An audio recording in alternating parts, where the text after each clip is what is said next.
إلا بالله العلي العظيم. أعوذ بالله من الشيطان اللعين الرجيم. بسم الله الرحمن الرحيم. الحمد لله رب العالمين، والصلاة والسلام على أشرف الأنبياء والمرسلين وخاتم النبيين مولانا أبي القاسم محمد وعلى أهل بيته الطيبين الطاهرين المعصومين المظلومين الذين هداهم الله ونهم الرس وطهرهم تطهيرا.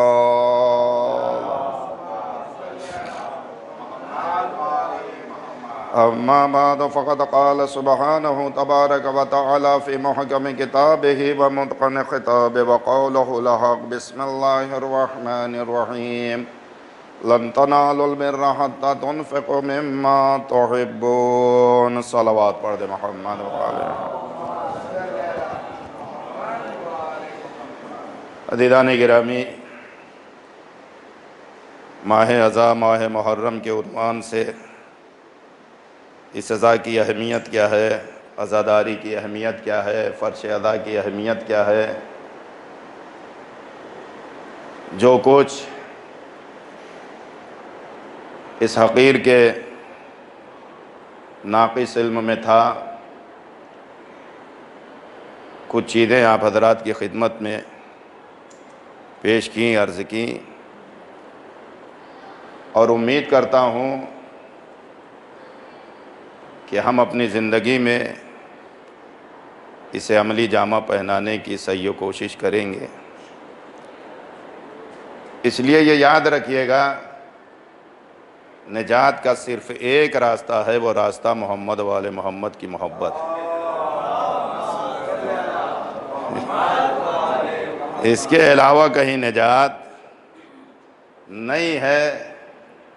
سب اعمال انجام دے دیجئے، مگر اگر ان کے چوکھٹ سے، ان کے دروازے سے دوری ہے تو رسول کی حدیث ہے، اللہ سارا کا سارا عمل تمہارے منہ پہ مار دے گا.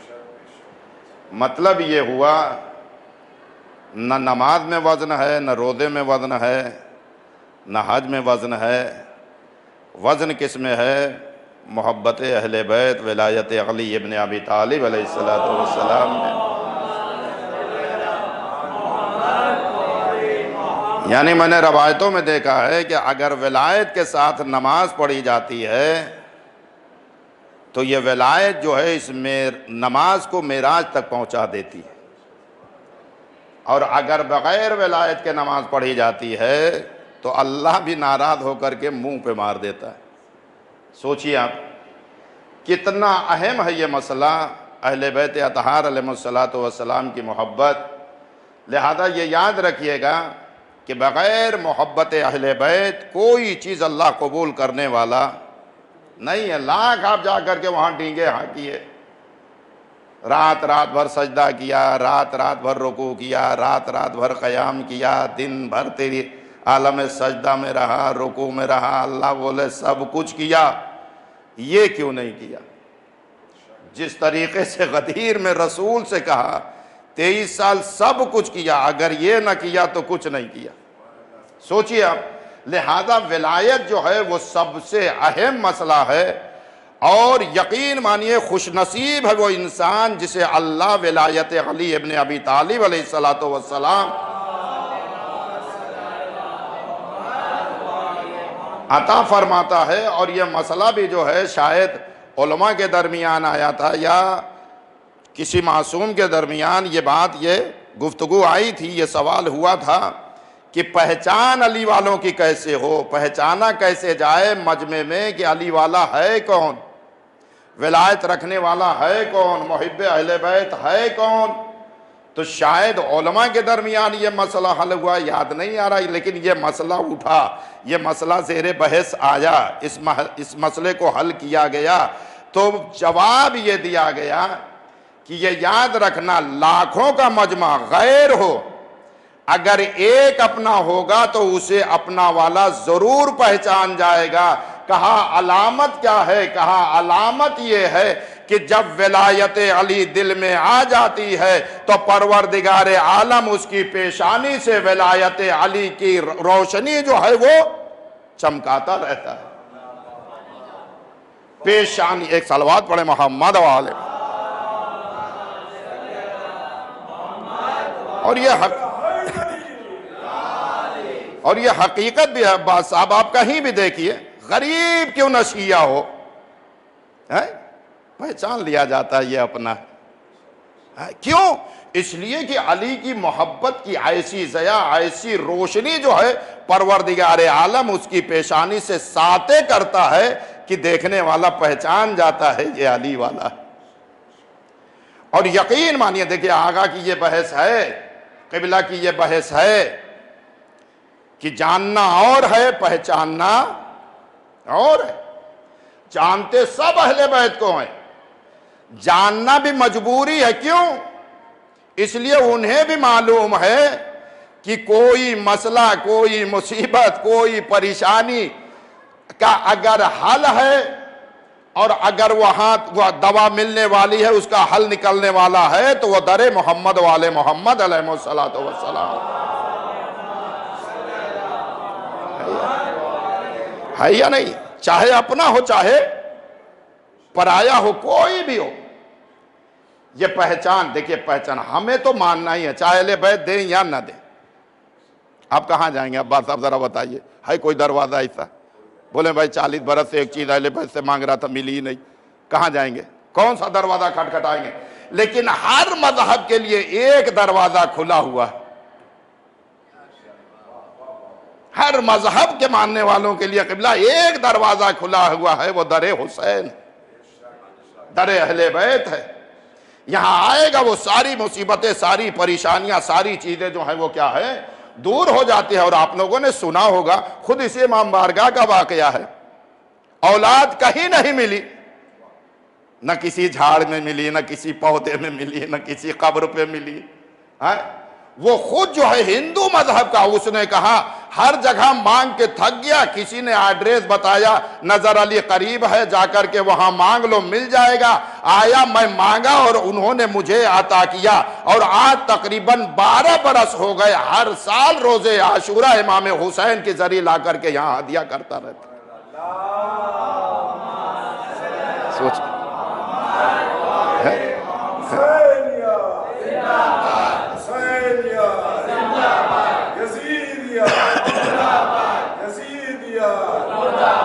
لہذا یہ یاد رکھیے,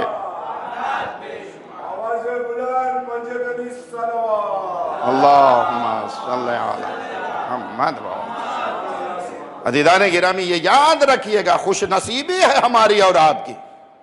چھٹے امام کی حدیث ملتی ہے, کہا یہی شکر ادا کرو تو بہت کم ہے, اللہ نے مفت میں ہماری محبت تمہیں دے دی.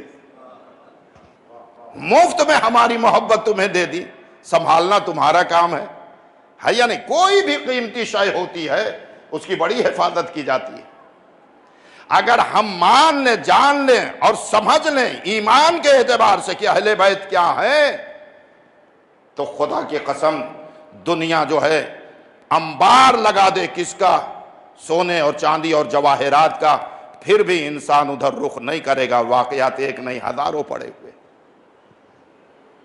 لہٰذا یہ یاد رکھے گا, سب سے بڑا شکر کیا ہونا چاہیے ہماری حیات میں, ہماری زندگی میں؟ اللہ تیرا لاکھ لاکھ شکر کہ تو نے ہمارے دل میں اہل بیت اطہار علیہ الصلوۃ والسلام کی محبت.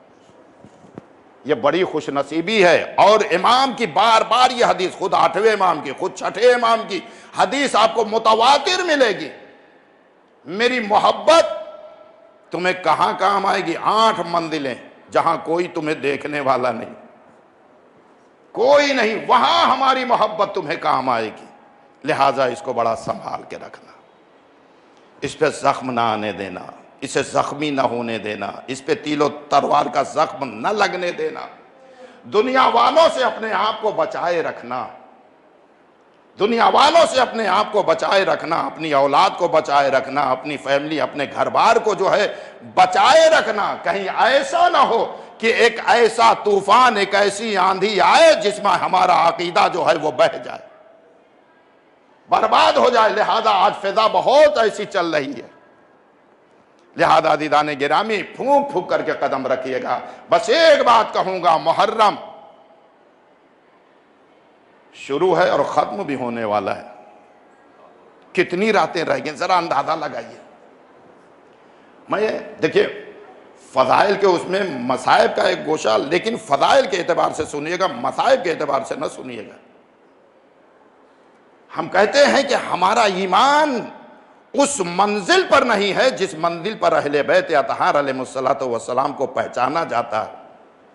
ہم خدا کی قسم بس اتنا ہی سمجھتے ہیں کہ یہ اہل بیت ہیں. یہ دنیا کی ہر مخلوق پر کیا ہے؟ بھاری ہے. جب کوئی نہ تھا خدا تھا اور اہل بیت اطہار علیہ السلام تھے، اور کوئی نہ تھا.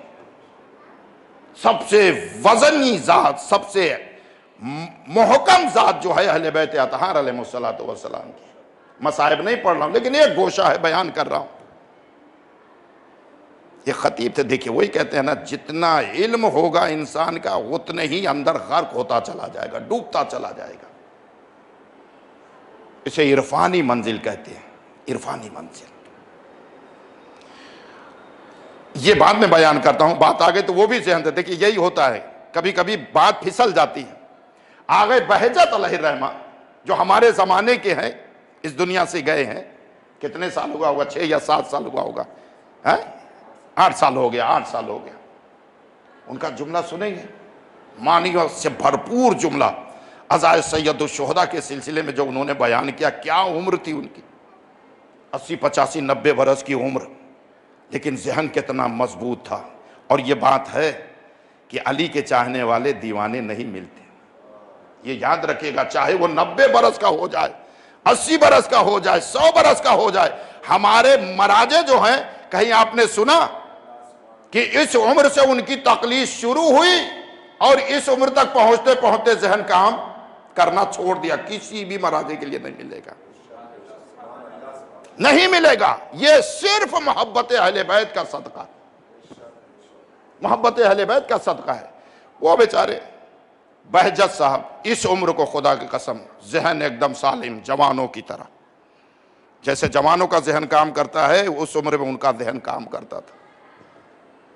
ان کے شاگرد تھے، ایک شاگرد آیا فوراً ملا، کہا تم دکھائی نہیں دیے. سب شاگرد یہاں موجود تھے، سب شاگرد یہاں موجود تھے، تم دکھائی نہیں دیے، کہاں گئے تھے؟ انہوں نے عجیب جملہ، شاگرد نے عجیب جملہ کہا. دیکھیے معنویت سے بھرپور جملہ. شاگرد نے کہا دیکھیں ایران میں جو ہے مجلس کو روضہ خوانی کہتے ہیں. کیا کہتے ہیں؟ روضہ خوانی. آغا من روضہ خوانی امام حسین رفتے بودم، میں امام حسین کی مجلس میں گیا تھا. از روضہ خوانی برگشتم، یعنی ابھی میں وہاں سے پلٹ کے آ رہا ہوں آپ کی خدمت میں. آغا مسکرائے، مسکرا کے کیا کہا معلوم؟ کہا اب کبھی کوئی سوال کرے کہاں گئے تھے، کہاں سے آ رہے ہو، تو یہ نہ کہنا کہ مجلس میں گیا تھا، مجلس سے آ رہا ہوں، بلکہ بیگو بہشت رفتے بودم از بہشت برگشتم، یعنی جنت میں گیا تھا، جنت سے لوٹ کے آ رہا ہوں. ایک صلوات پڑھے محمد و آل محمد.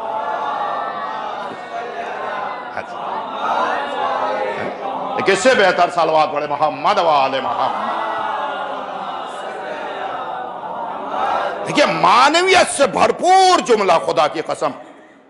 یہ جانتے ہیں کہ مجلس عزا کیا ہے، فرش عزا کیا ہے. یعنی اس وقت ہم بیٹھے ہیں تو گویا جنت کے مزہ لے رہے ہیں. اور یہ شرف صرف اور صرف امت رسول میں محب اہل بیت کو حاصل ہے کہ وہ دنیا میں بھی جنت دیکھتے ہیں اور آخرت میں تو ان کی جنت ہے ہی. یہ شرف صرف محب اہل بیت کو حاصل ہے. آپ کربلا جائیے، کہاں جا رہے ہیں؟ جنت جا رہے ہیں. آپ نجف جائیے، جنت. سامرہ جائیے، کاظمین جائیے، آپ مشہد مقدس جائیے، کیا ہے؟ یہ سب جو ہے جنت کے خطے ہیں. اسی لیے تو کہا جاتا ہے وہاں جانے کے بعد یقین مانیے لوگوں کی یادیں نہیں آتی. حقیقت ہے یہ آزمائی ہوئی بات ہے. خدا کی قسم کھائی ایک دن بھی بال بچوں کا وہاں خیال ہی نہیں آتا. صرف کیا ہے؟ زیارت ہے. ارے بھائی جنت میں جو پہنچ گیا. ہم نے تو روایت میں یہ دیکھا جب یہاں سے مرنے والا جاتا ہے اور جان کنی کا وقت ہوتا ہے تو روایت یہ کہتی ہے جب ادھر کا نظارہ کر لیتا ہے ادھر پلٹ کے دیکھتا بھی نہیں. ایک صلوات پڑھے محمد والے.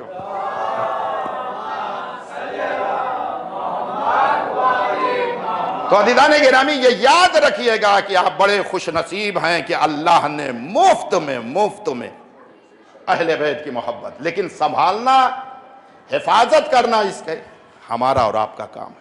لہذا اپنے کو بچائیے، اپنی نسلوں کو بچائیے، اپنے خاندان کو بچائیے، اس لیے کہ فضا بڑی خراب چل رہی ہے. میں نے وہ بات کہی کہ مصائب کا جملہ ہے، لیکن فضائل کے عنوان سے ہم اور آپ اس کی اہمیت کا اندازہ نہیں لگا. ہم بس یہ سوچتے ہیں رسم کے اعتبار سے آئے، مجلس میں شرکت کی، چلے گئے کہ بھائی دنیا کیا کہے گی، گھر والے کیا کہیں گے، پڑوس والے کیا کہیں گے، محرم ہے، تم شیعہ ہو، تمہیں مجلس میں دیکھا ہی نہیں، ارے یہ کون سنبھالے گا، کون برداشت کرے گا، اس ذہن پہ بڑا بوجھ ہے.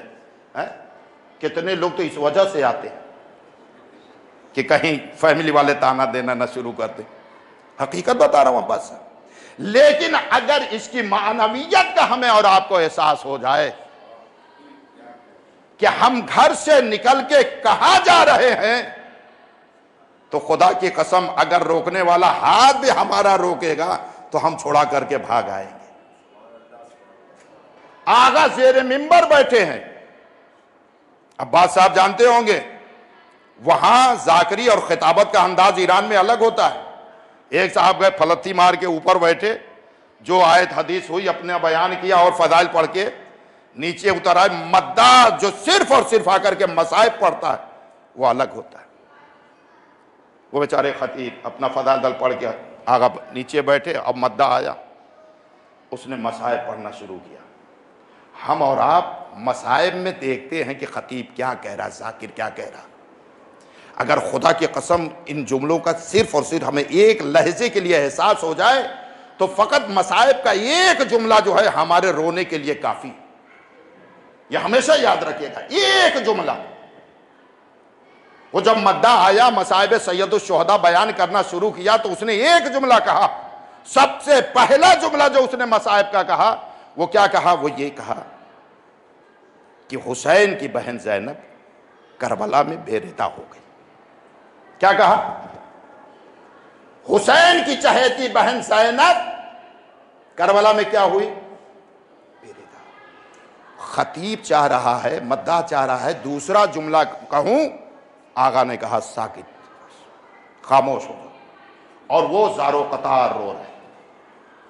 سنیں گے ہم؟ پھر مداح نے چاہا دوسرا جملہ کہوں.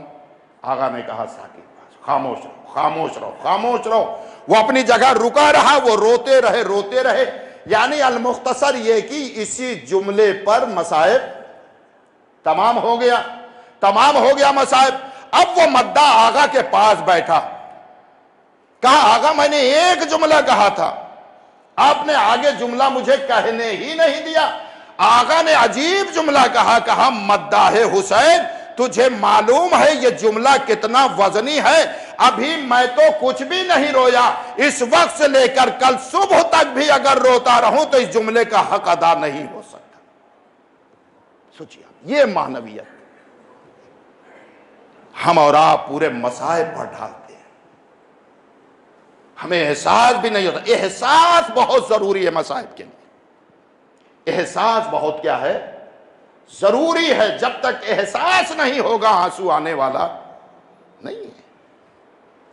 جب جناب سکینہ کے مصائب پڑھتے ہیں تو ہمارے ذہن میں ہماری بچیاں ہوتی ہیں.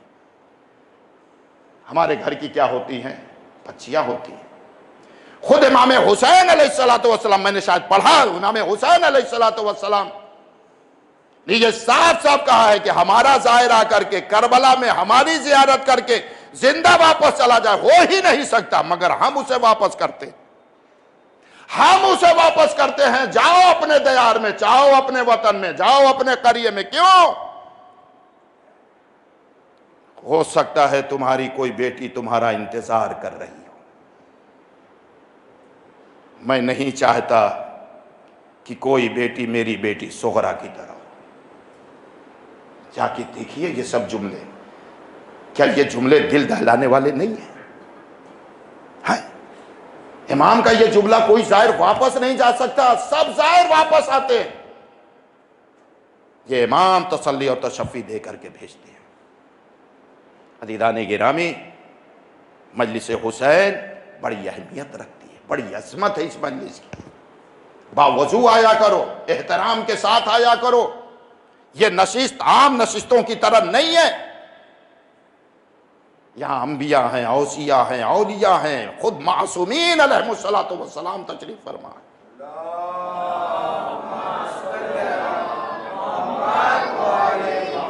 انشاءاللہ 2-3 مجلسیں اور ہیں، پھر بیان کروں گا آپ کو کیا کیا ہے مجلس کا شرف، کیا کیا ہے اس فرض ادا کی اہمیت۔ صرف احساس بیدار رکھیے۔ بہت ساری بات بیان کرنی تھی، تبرک کے حوالے سے ایک بات بیان کر کے مسائل زحمت تمام۔ دیکھیے ایک صاحب بیٹھے ہوئے ہیں سامنے، مسکرا رہے ہیں، انشاءاللہ کل وقت ملے گا تو کل آپ کی بات بیان کر دوں گا، اس لیے کہ میرا وقت ختم ہو رہا ہے۔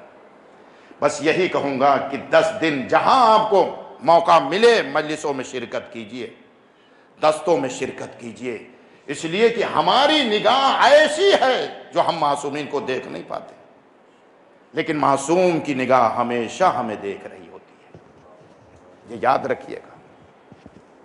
بالخصوص سید سجاد کی نگاہ ہمیں دیکھ رہی ہوتی ہے، عابد بیمار کی نگاہ ہمیں دیکھ رہی ہوتی ہے۔ بہت سارے واقعات ہیں، میں نے کل عباس صاحب سے وعدہ کیا تھا اسی تبرک کے حوالے سے اور صحت کے اعتبار سے، میں نے کہا تھا کہ کل ایک واقعہ بیان کروں گا، وہ واقعہ اور ربط مسائل زحمت کو تمام کروں گا۔ یہی لکھنؤ کے، زیادہ دور نہیں عباس صاحب، لکھنؤ ایک صاحب ہیں، ان کا نام ذہن میں نہیں آ رہا، انہوں نے جناب زہیر ابن قین کی سوانح حیات کے سلسلے میں ایک کتابچہ لکھا، کتابچہ بھی نہیں، کتاب لکھی، اور انہوں نے یہ بیان کیا کہ زہیر ابن قین کیا ہے؟ طبیب لشکر حسینی ہے۔ کیا ہے؟ طبیب لشکر حسینی۔ عباس صاحب جانتے ہوں گے وہاں ایک مدرسہ ہے، مدرسۃ الواعظین، اس وقت وہاں کے پرنسپل جو تھے عدیل اختر صاحب تھے۔ انہوں نے بیان کیا کہ ایک دن ہمارے لوگوں کے درمیان میں یہ بحث چھڑی تبرک کے سلسلے میں، تو سبط حسن صاحب نہروی جو ہے وہ شاگرد کے سامنے بیان کر رہے تھے کہ دیکھو، جب بھی تمہارے اوپر، بھائی کے اوپر، دید و اقارب کے اوپر کوئی مصیبت ایسی آن پڑے، بیماری آزاری اور اس کی صحت اور سلامتی کے لیے، تو انہوں نے ایک بات بتائی، کہا جب ایسا ہو تو کرنا کیا ہے؟ کرنا یہ ہے کہ روزہ رکھنا۔ یہ عدیل اختر صاحب نے بیان کیا، روزہ رکھنا ہے۔ روزہ رکھنے کے بعد یعنی افطار کیجئے، افطار کے بعد ایک دعا ہے نا، دعا کیا مانگنی ہے؟ وہ دعا کر کے آپ بستر پر جائیں گے، اور جب عالم خواب میں پہنچیں گے، یعنی سونے کے اس میں پہنچیں گے، تو عالم خواب میں جو ہے آپ کو وہ آ کر کے جو ہے دعا کا نسخہ بتائیں گے۔ یہ ابھی بھی ان کے کتاب میں لکھا ہوا یہ واقعہ پورا، یہ ذہن میں محفوظ کر لیجئے گا۔ عباس صاحب روز ایک ایک نسخہ دیتے ہیں، میں آج ایک نسخہ دے رہا ہوں، اور ذہن میں محفوظ رکھے گا۔ انہوں نے کیا بیان کیا؟ کہا اگر بھائی کی، بیٹی کی، بچے کی، باپ کی، ماں کی صحت چاہتے ہو اور سلامتی چاہتے ہو تو یہ عمل ضرور کرنا۔ وہ عمل کیا ہے؟ کہا روزہ رکھنا، افطار کرنا، اور اس کے بعد دعا مانگنا۔ دعا کیا ہے وہ میں بھی بتاتا ہوں۔ جب تم خواب میں جاؤ گے، سو جاؤ گے، تو عالم خواب میں ایک شخص آئے گا جو تمہیں دوا کا نسخہ بتائے گا۔ وہ بیان کرتے ہیں کہ تمہیں نیت کر کے کیا سونا ہے؟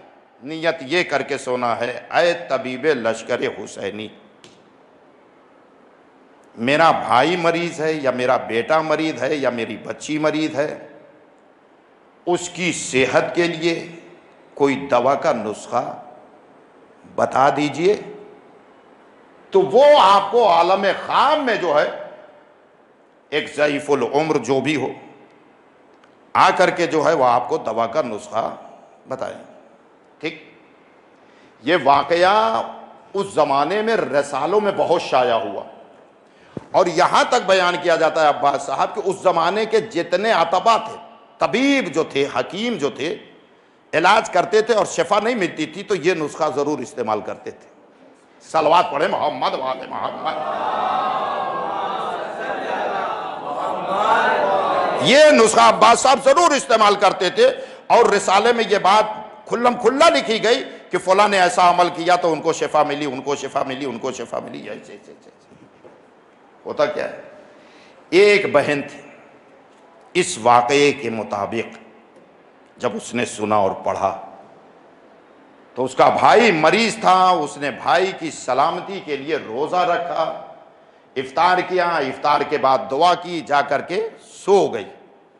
سونے کے بعد اس نے عالم خواب میں کیا دیکھا کہ ایک بزرگ ہیں، لوگ اسے گھیرے ہوئے ہیں اور وہ دوا کا نسخہ لوگوں کو دے رہے ہیں۔ اس نے بھی اس واقعے کے مطابق جو اس کے ذہن میں تھا، اس نے بھی عالم خواب میں فریاد کی، اے طبیب لشکر حسینی، میرا بھائی مریض ہے، میں اس کے لیے تجھ سے نسخہ مانگنے آئی ہوں، میرے بھائی کو بھی نسخہ دے دے۔ معلوم ہے کیا کہا؟ کہا تیرا بھائی دوا کھاتا ہی نہیں۔ کیا کہا؟ عالم خواب میں جواب کیا دیا بہن کو کہ تیرا بھائی دوا کھاتا ہی نہیں۔ بہن نے کہا نہیں، بہت سے اطباء کو دکھائے، طبیبوں کو دکھائے، جس نے جو دوا دی ٹائم ٹو ٹائم کھلانے والی کون؟ میں، حتیٰ کہ میں نے وقت اور منٹ میں بھی فرق نہیں کیا، میں نے دوا کھلائی ہے پھر بھی میرے بھائی کو شفا نہیں ملی، میرے بھائی کو صحت نہیں ملی۔ اس طبیب نے عجیب جملہ کہا عالم خواب میں، کہا تیرا بھائی دوا کھاتا ہی نہیں۔ کہا نہیں، میرا بھائی دوا کھاتا ہے مگر صحت اور سلامتی اسے نہیں ملی۔ پھر اس نے عجیب جملہ کہا، میں جو کہہ رہا ہوں تو سمجھ رہی ہے، تیرا بھائی دوا کھاتا ہی نہیں۔ اس نے کہا کھاتا ہے۔ کہا میں کہہ رہا ہوں کہ تیرا بھائی تبرک حسین کھاتا ہی نہیں۔ ایک صلوات پڑھے محمد وآلہ۔ ایک اور صلوات پڑھے محمد وآلہ محمد۔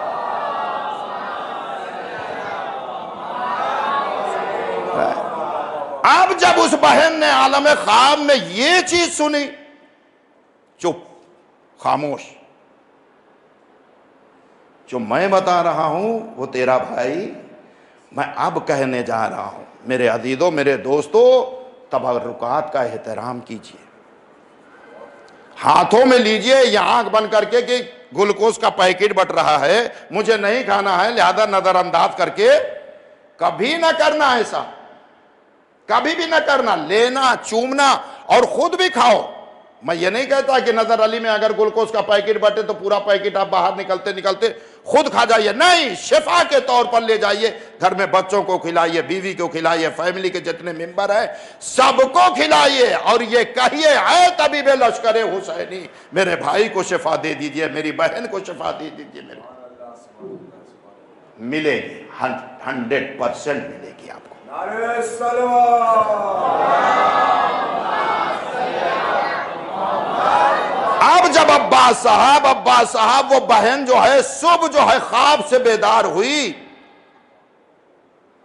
اب وہ بھائی کے پاس آئی، بھیا میں نے واقعے کے مطابق عالم خواب میں تیرے علاج کی دوا کو طلب کیا، طبیب نے یہ کہا کہ دوا نہیں کھاتا، میں نے کہا کھاتا ہے میرا بھائی، طبیب نے پھر کہا دوا نہیں کھاتا، میں نے کہا کھاتا ہے میرا بھائی، آخری مرتبہ طبیب نے کہا میری مراد سمجھ رہی ہے، نظر حسین، تبرک حسین تیرا بھائی نہیں کھاتا، بھیا کیا یہ بات سچ ہے؟ کہا ہاں بہن سچ ہے۔ کیوں؟ بہت سے لوگ بھیڑ بھاڑ دیکھ کر کے جو ہے چپکے سے نظر جھکا کر کے کیا ہے، اس نے بھی یہی بتایا، جب میں امام بارگاہ سے نکلتا ہوں تو دیکھتا ہوں بھیڑ ہے تو کبھی کبھی جو ہے میں کنارے سے نکل جاتا ہوں، لیکن آج تو کہہ رہی ہے تو آج جتنا بھی مجمع ہو میں حسین کا تبرک لے کے ضرور کھاؤں گا۔ مجلس میں شرکت کی، تبرک حسین لیا، آنکھوں سے لگایا، لبوں سے چوما، اور حسین کا نام لے کر کے اس تبرک کو اس نے نوش فرمایا. پروردگار عالم نے حسین کے صدقے میں اسے صحت دینا شروع کر دی. ایک صلوات پڑھے محمد والے محمد. ایک اور صلوات پڑھے محمد والے محمد. اسی واقعے کو شاعر نے ذہن میں رکھ کے عجیب شعر کہا ہے، معنویت سے بھرپور شعر کہا. شاعر کہتا ہے سردار جنا، یعنی وہ ایک صلوات پڑھے محمد والے محمد. یہ چلے شعر یاد نہیں ہوتا. ایک اور صلوات پڑھے محمد والے محمد. شعر سنیے. رضوان جنا خانے جنا تجھ کو مبارک. کیا؟ رضوان جنا خانے جنا تجھ کو مبارک، میرے لیے مجلس کا تبرک ہی بہت ہے. ایک صلوات پڑھے محمد والے محمد. حقیقت ہے، حقیقت ہے. اللہ آباد، زندہ آباد، مردہ آباد.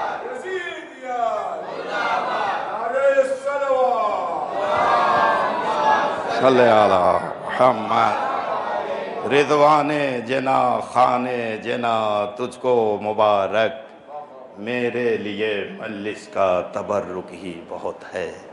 حقیقت یہ ہے کہ اگر آدمی محبت سے، معنویت سے اور اس کی اہمیت کو سمجھ کر کے کھائے گا، خدا کی قسم یہ اکسیر کا کام کرے گا. شفا دے گا، صحت دے گا، تندرستی دے گا. انشاءاللہ انشاءاللہ سب حسین کے عزادار ہیں. ہر جگہ تبرک تقسیم ہوتا ہے.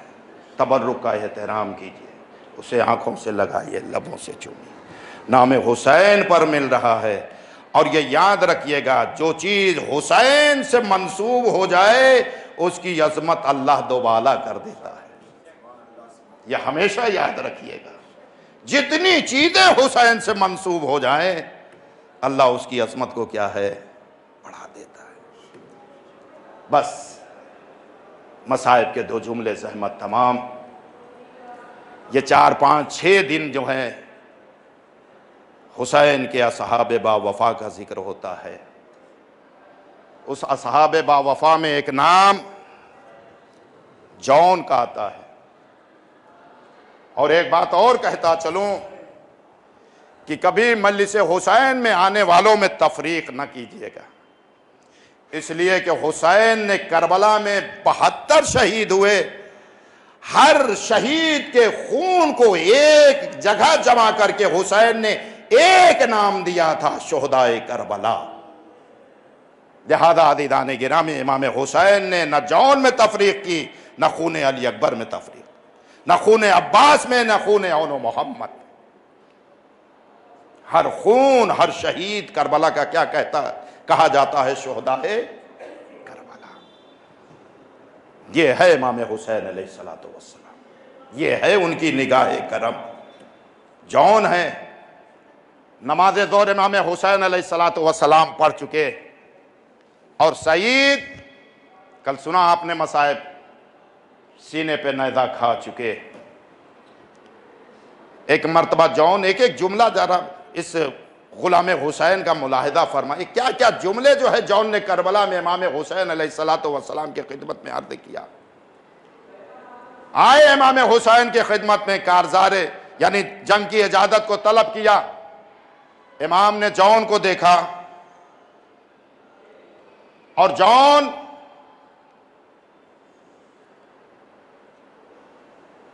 یہ غلام تھے کس کے؟ ابو ذر غفاری کے. یہ یاد رکھیے گا.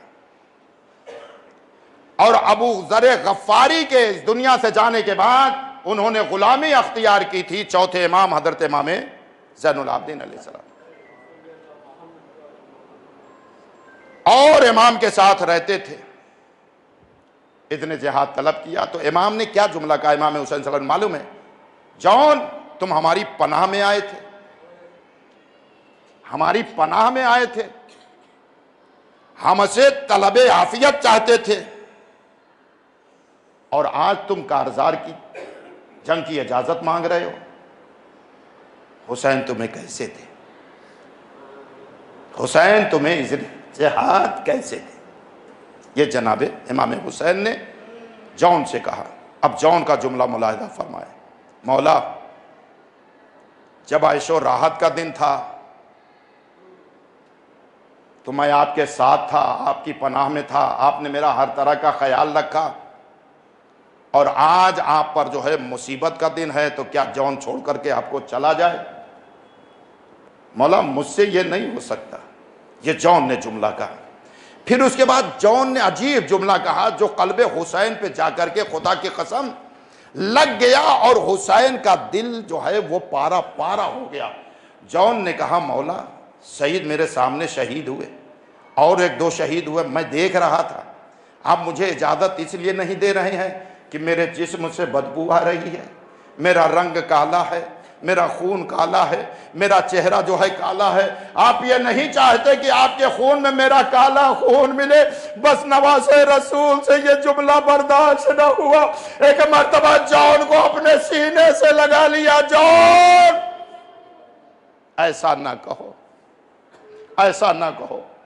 جون نے کہا، مولا مجھے اجازت دیجئے، میں کربلا میں جا کے شہادت کا مرتبہ حاصل کروں اور اپنے اس جسم کی بدبو کو خوشبو میں تبدیل کر لوں.